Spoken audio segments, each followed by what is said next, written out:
Welkom allemaal. Ik ben ontzettend blij dat jullie hier allemaal zijn en dat jullie hier zitten.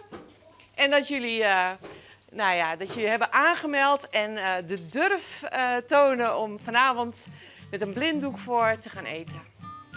Het is de bedoeling dat je de hele avond de blinddoek voorhoudt tot het moment van betalen natuurlijk, dat snap je.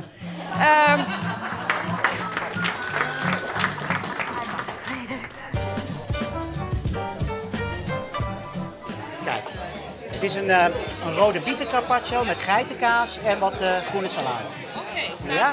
Het staat nu recht voor u. Oh ja, en Ja? dat eet je met een vork. Mes en vork. Er liggen 2 vorken en 2 messen. Ja. De buitenste is voor het voorgerecht. Je mag het ook met je handen eten. U mag het van mij met uw handen eten, maar u kunt beter mes en vork gebruiken, anders wordt het zo'n kliederboel. Oké. Ja. Ja, heel goed.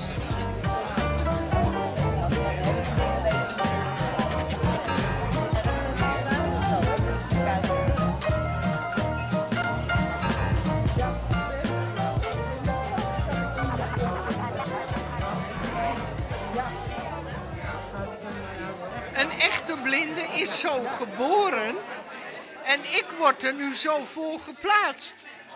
Dus dat vind ik een heel groot verschil. En ik vind het een isolement oproepen.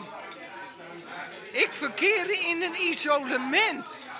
En dat vind ik echt afschuwelijk. Waarom doe je jou dat mooi? Omdat het mij gevraagd werd. En ik vond het wel spannend. Ik denk, laat ik dat eens proberen.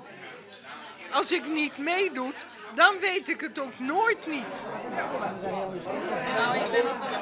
Ik zie helemaal niks, dus ik ben volledig blind. Ik vind het wel een leuk initiatief, omdat mensen daarmee wel bewust worden van hoe het is om niet te zien. Mijn buurvrouw vroeg net bijvoorbeeld, goh, hoe weet jij wat er op je bord ligt?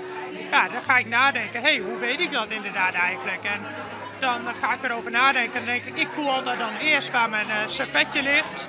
En dan voel ik vaak heel voorzichtig even van wat ligt er op mijn bord. Ja, het voorgerecht had ik opkregen. Hier wel een hele proteïne in de moel in één keer. Je moet je voorstelling maken van wat er op je bord ligt. En dat wordt dan ook wel goed uitlijnen. Maar ja, dan maar tegelijkertijd maar je nog even schenden mij te redden. Dus je moet je alles voorstellen. En dat vind ik heel vermoeiend, moet ik zeggen.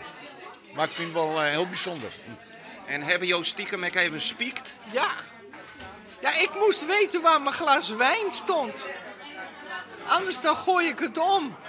Anders daar heb je het gegooid in de glazen al. Dan gooi je het om.